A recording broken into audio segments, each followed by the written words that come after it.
We are looking live at the Washington National Cathedral, where President Biden is about to pay tribute to the late Supreme Court Justice Sandra Day O'Connor. Let's listen. On behalf of a truly grateful nation for her service, I'm humbled to be asked to speak today. To the members of the clergy, the Chief Justice, Justice of the Supreme Court, past and present, members of the bench and bar, members of the Congress, distinguished guests, and fellow Americans. More than 40 years ago, on a Wednesday in September 1981, the Senate Judiciary Committee came to order. I was the ranking member of that committee, and the day's business was momentous. The nomination of Sandra Day O'Connor to become the first woman in American history to serve as a Supreme Court Justice on the United States Supreme Court. Announcing her nomination earlier that summer, President Reagan described her as, and I quote, "a person for all seasons." And it was a person for all seasons who we saw at that hearing, and the Americans and the world would see through her extraordinary service as a justice, and I might add, as a citizen. Gracious and wise, civil and principled, Sandra Day O'Connor, the daughter of the American West, was a pioneer in her own right, breaking down the barriers in legal and political worlds and the nation's consciousness. To her, the Supreme Court was bedrock, the bedrock of America. It was the vital line of defense for the values and the vision of our republic, devoted not to pursuit of power for power's sake, but to make real the promise of America. The American promise that holds that we're all created equal and deserve to be treated equally throughout our lives. The High Court, she said in her opening statement, and I quote, "is a body to which all Americans look for the ultimate protection of their rights.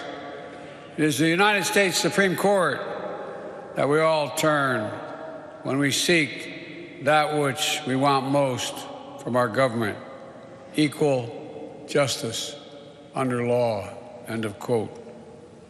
Equal justice under law is the noblest aspiration of humankind, and the aspiration of Sandra Day O'Connor, one that she pursued her whole life. The last justice to have held elective office, she was especially conscious of the law's real impact on people's lives. One need not agree with all her decisions in order to recognize that her principles were deeply held and of the highest order, and that her desire for civility was genuine, and her trust in the capacity of human institutions to make life better is what this world was abiding.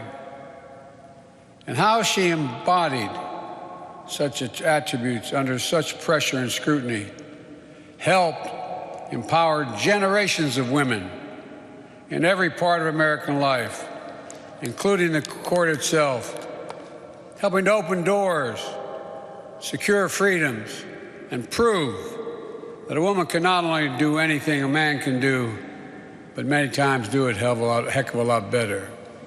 Excuse my language, Father. Beyond the bench, Justice O'Connor valued the civic life of the nation, in our schools, in our community centers, in families, and in our friendships. Yes, America is the land of rugged individualists, adventurers, and entrepreneurs. But she knew no person is an island. In the fabric of our nation, we're all inextricably linked. And for the America to thrive, America must see themselves not as enemies, but as partners in the great work of deciding our collective destiny. That's the essence of our national experience, the sacred cause of democracy she devoted her life to, one that we must continue. I'll close with how she closed her opening statement on that September day 42 years ago. She spoke about the power of family. Family being the hope of the world, the strength of community, the relationship between ourselves and generations as follow. To her sons, Scott, Brian, and Jay, how she admired your intellect, and you may recall that hearing your sense of adventure. We all saw on that day and all those years after how much she loved your dad, a brilliant lawyer who always supported her. To the entire family, including the grandchildren, I know how hard all these years have been to watch a disease that robbed them both, and all of you, of so very much. But I hope you hold on to what is never truly lost, the love both of them had for you, and the love you had for them. A love they shared so freely, and a love you returned with equal devotion. What a gift. What a gift. And I hope you find comfort in another profound consequence of her service. The countless families that she helped by speaking so openly about your family's experiences. It matters. In that opening statement on that day in September, she mentioned how your parents got married in December. Here we gather today, a day before it would have been their 71st wedding anniversary. I know the anniversaries and the birthdays, the moments big and small, will be hard without them. But as the saying goes, memory is the power to gather roses in winter. I hope you find the strength in knowing that your mom and dad are together again this December, gathering roses in winter once again as great Americans, both great Americans for all seasons. May God bless Sandra Day O'Connor, an American pioneer.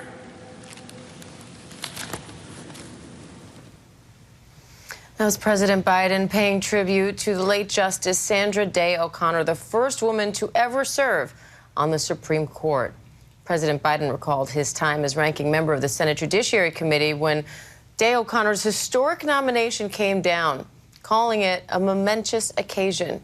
He spoke of her work breaking down barriers in the political world and in the nation's conscience, saying that to her, the Supreme Court was the bedrock of America. Let's bring in senior national correspondent Terry Moran outside the cathedral, along with ABC News Supreme Court contributor Kate Shaw and ABC News political contributor Mary Jordan for more. Terry, President Biden really tried to touch on several aspects of the late justice's life and her legacy. And he talked first about not wanting power for power's sake and how she always kept in mind not only the law, but the impact that law had on the people who were behind these decisions. Absolutely, Diane. Sandra Day O'Connor was a judge, right? She took the cases one at a time, understanding their impact on the people that came before the court for justice. And she didn't really apply a grand, highly elaborated, deeply held, inflexible theory of the law. The law was the act of judging and of getting to the right result based on the law she was sworn to uphold and the interest in the reality of the people who came to court for justice and the country as well. I was also struck by the way President Biden talked about how she did that. he said that she also exemplified a way of being in public life, that as Americans, we are not enemies but partners in the journey of this democracy. I think that is something that he has tried to stir in the country in his own presidency with mixed results. That sense that we don't have to be enemies when we disagree. We can still be partners in trying to make the country better.